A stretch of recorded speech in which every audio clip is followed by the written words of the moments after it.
Hello. Hello, everybody. Welcome back to another episode of the PHizcast, number 21. We've moved past 20, even though I haven't uploaded it yet because I keep forgetting to do things, and I'm very frustrated with myself. I mean, school's coming to an end. It's beginning to be summer, even though it is April. We're halfway through April, and today, where I am, it just snowed, so that's fun. But school is coming to an end. Summer is around the corner, and soon work stress will be eliminated. Nearly, at least. I'm sure there'll be something, but I don't know. It'll come with time comes the experiences, and with those experiences comes how you feel with them. And I guess I'll just have to wait because I don't know now. I don't. I don't know what will and won't stress me out. What will and won't make me happy. I'll just have to go along and roll with the punches. See where the wind takes me. Uh, I want to talk about something.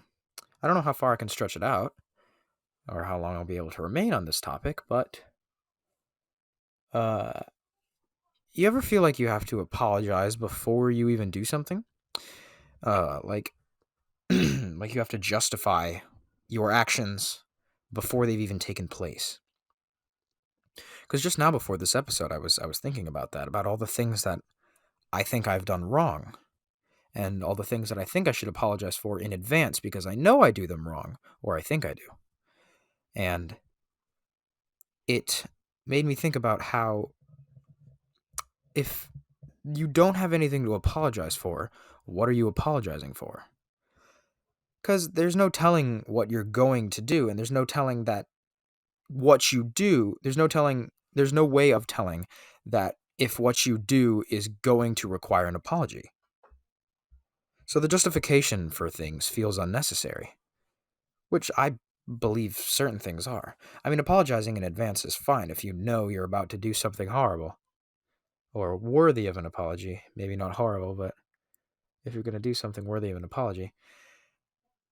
But I don't think it's necessary if it's something that you think you're insecure about. Because definitely, I'm insecure about a lot of the things I do.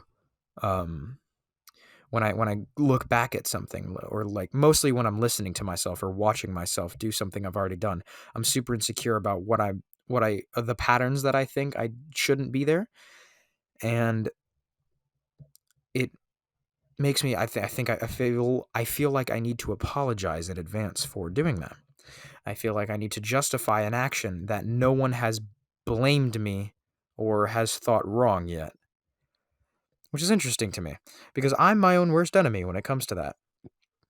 I'm the only person who is telling me that this is wrong. Don't do that. And if you do it, tell them you're sorry. Fall to your knees and beg them, and they might forgive you. And then you'll just never do it again, and everything will be fine. But there's nothing necessary for that. It's just you don't need to do that. When you're your own worst enemy, it hurts because you can't exactly shut the voice up in your head. It's just impossible. You can ignore it, which, I'm sure you do all the time. You can ignore it and you can choose other things, which is generally the best alternative. But you never really can turn it off. It's always there. It's always giving you these random things floating around in your subconscious that you can't help not thinking about. Horrible things sometimes. Sometimes they're good and you want to think about them. But no matter what, you can't turn it off. It's more the horrible things that scare me. The things that you just want to push away to the back of your mind, but because you've already thought about them, you can't just immediately get it out of your head. And then when I'm even now talking about things like this, I'm brought back to some of those things that were in my subconscious, but I just thought about them randomly, and now here they are. They're in my head, and I'm watching them play out, or seeing things that I just don't want to see, or thinking about actions that I might take that I will do everything to not do ever because I just hate that. It's stuff like that. I don't know how to turn it off. If you can turn it off, I would love to know how. However, there are things that come from that part of your mind that aren't bad. So if you did turn it off, you might lose a big part of you.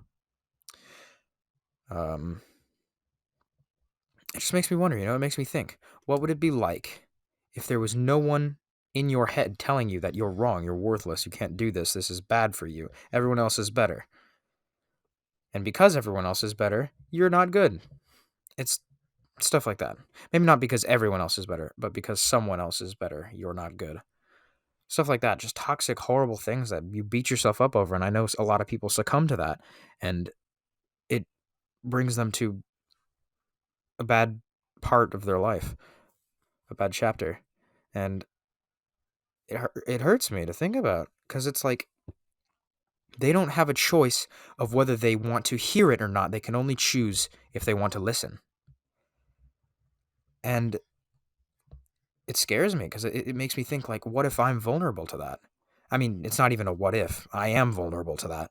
There's always the chance of it, in my opinion, for me, is that it is low, but not impossible.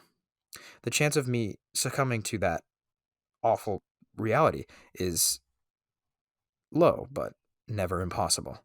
There's no guarantee that I won't ever fall to that level. And of course, I'll do everything I can to prevent that. I'm not just going to think that, oh, because it's possible for this to happen, it's going to happen.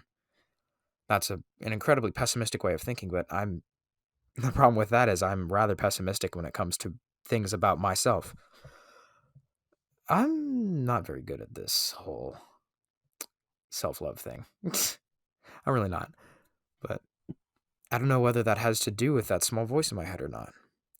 Because sometimes it's not a voice. Obviously, that's just a metaphor. That's just a personification of your subconscious thoughts. But it really does make you do things. Because you either have to sit there and ignore it and have to focus on blocking it out of your mind. You have to devote some part of you to avoid thinking about those thoughts. Or you can listen to it and distract yourself from whatever else is going on. And again, lose something because of this little voice. Now, when that voice says things like, oh wait, no, I wasn't going to go down that path. When it's not just a voice, it's a metaphor, but it can also be a feeling. It can also be that secondhand embarrassment you get when you just want to curl up into a ball and die because someone else did something wrong, or you saw a bad part of a movie, or because you showed someone a song that you really liked and they didn't. I don't know, something like that. It's not just a voice, it can be a feeling as well. And I believe it's even harder to repress feelings or to avoid feelings than it is to avoid thoughts. Because with thoughts, you can just think something else. And obviously that doesn't make one go away. That doesn't make a thought just go away, but it can distract you. Or you can think back, you can think against it. You can fight bad thoughts in your mind. But feelings are another story. See, emotions aren't just something you can make yourself feel on the spot, and I'm sure you know that better than anyone. Emotions aren't just one thing. They're not stagnant, and they're definitely not within your control. Emotions run wild. Your emotions are essentially controlled by other people or other things, other scenarios, not just people, stuff like that. But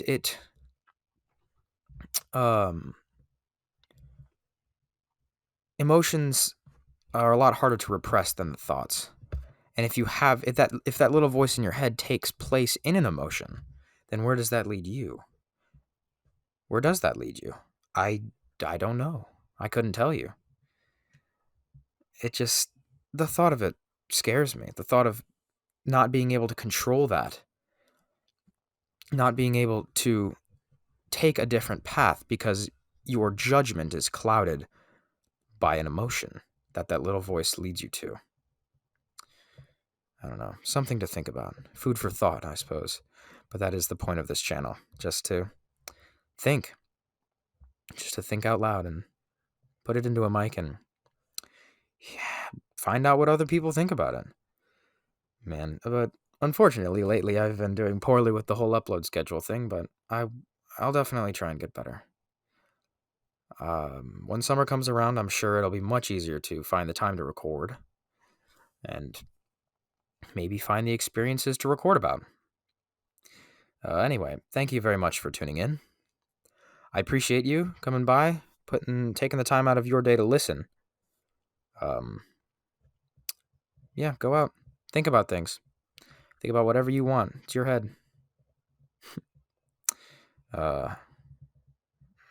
Thank you. Have a nice day. I'll see you when I see you. Bye-bye.